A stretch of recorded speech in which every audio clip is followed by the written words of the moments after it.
Bonjour, je m'appelle Lydie, j'ai 46 ans. Je suis la maman de deux adolescents de 13 et 15 ans.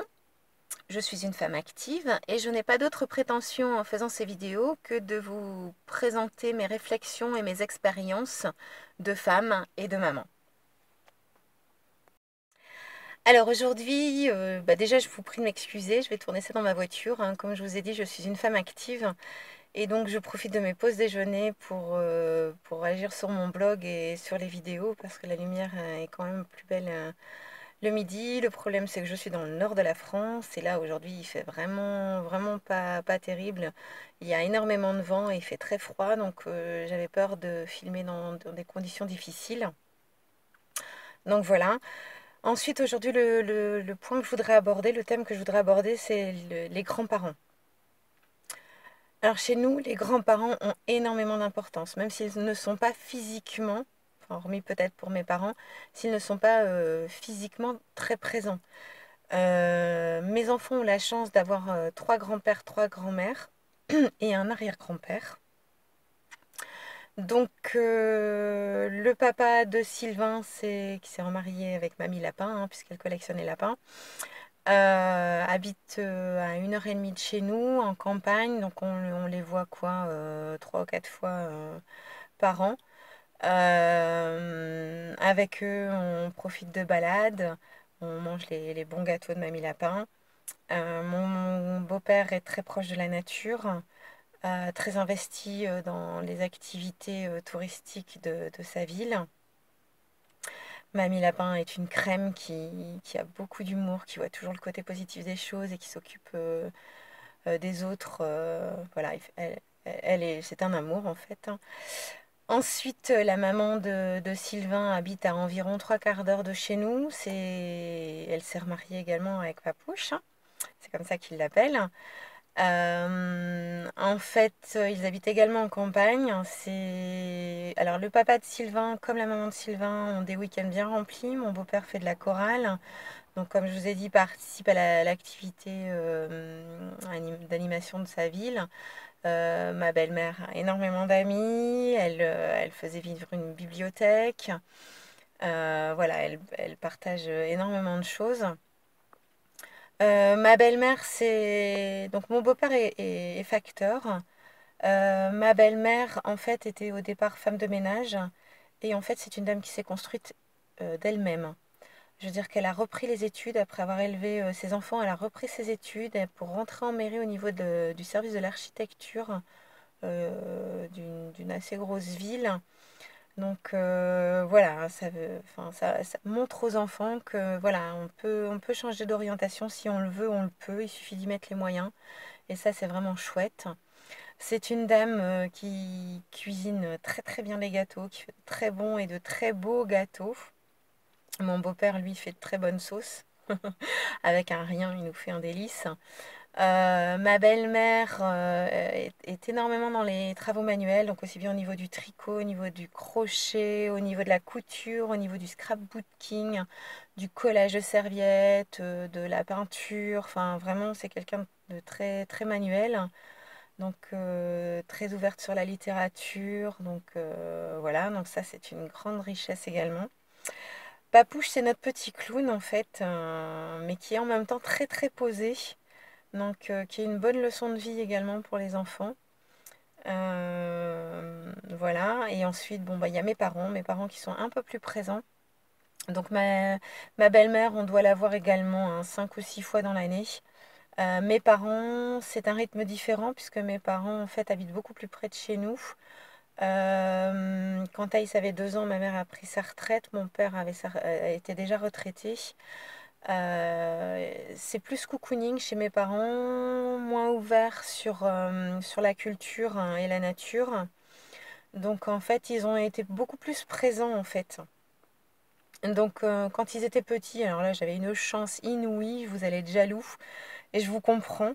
Mes parents venaient chercher mes enfants tous les mardis soirs. Les enfants dormaient chez eux et ils me les ramenaient le mercredi après-midi ou devoirs faits quand ils étaient en primaire. Et en ayant soupé, donc j'avais juste le soin voilà, de les barbouiller, de les mettre en pyjama et de les envoyer au lit. Ça, c'était vraiment un super confort. Il les prenait pendant toutes les vacances scolaires où on n'avait pas la possibilité, Sylvain et moi, de poser des vacances.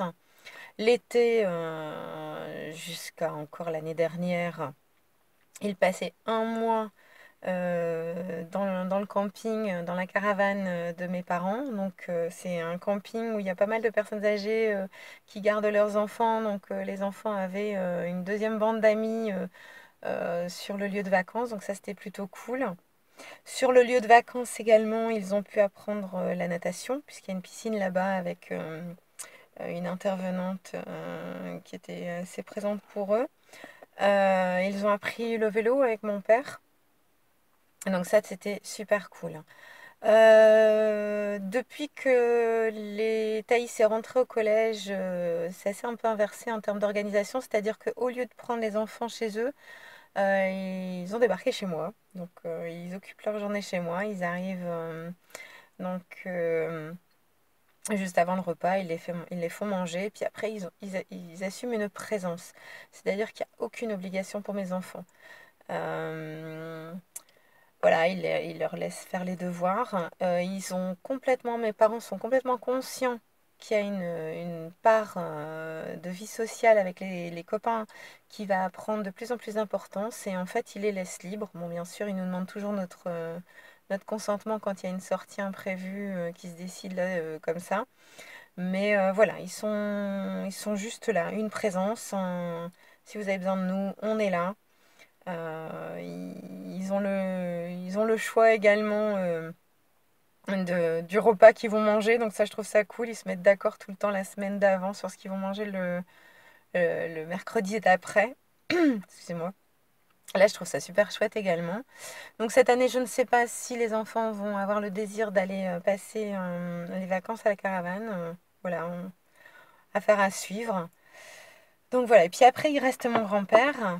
Donc mon grand-père qui a vécu la guerre, mon grand-père qui est veuf, donc qui est toujours super content de nous voir débarquer, même si on reste pas très très longtemps parce qu'il fatigue très vite. Donc mon grand-père est veuf, c'était un ancien grand sport, enfin un ancien sportif, pas grand sportif mais sportif. Il a été prof de jujutsu et il a fait pas mal de tennis de table.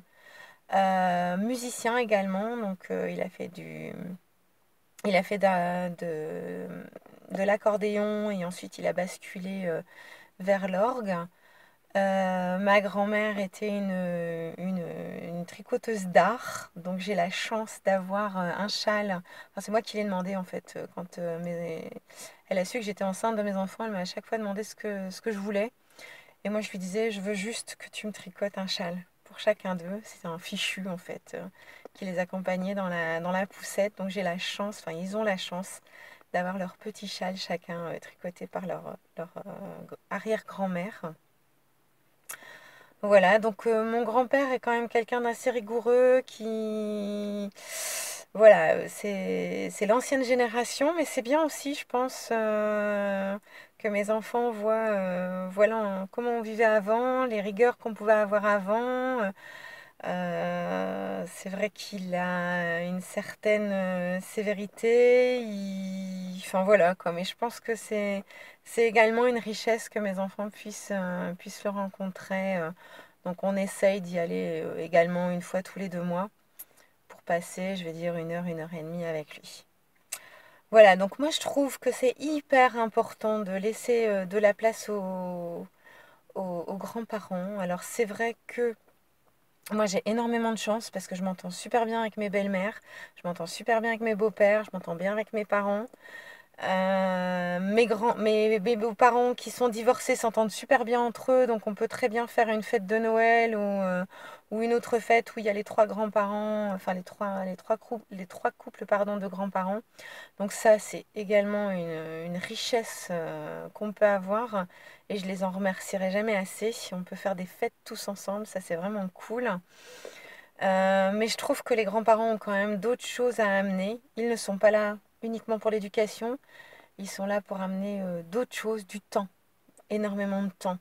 Et ça, je trouve que c'est... Et une autre perception aussi de la vie. Et ça, je trouve que c'est hyper important pour les enfants. Alors là, je redis, hein, moi j'ai énormément de chance parce qu'on s'entend tous bien, on est tous respectueux les uns des autres, on accepte nos différences. Donc voilà, il faut quand même que ça se passe dans de bonnes conditions. Voilà, ben, n'hésitez pas à me donner votre avis dans les commentaires, à me faire partager vos expériences, vos réflexions.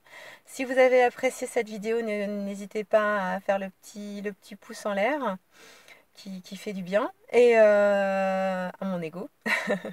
Et si jamais vous voulez partager cette vidéo, aucun souci, n'hésitez pas non plus. Et si vous avez envie de suivre les autres vidéos que je peux mettre en ligne, n'hésitez pas également à vous abonner sur la chaîne et à cocher la petite cloche pour être prévenu à chaque fois. Voilà, je vous dis bye bye!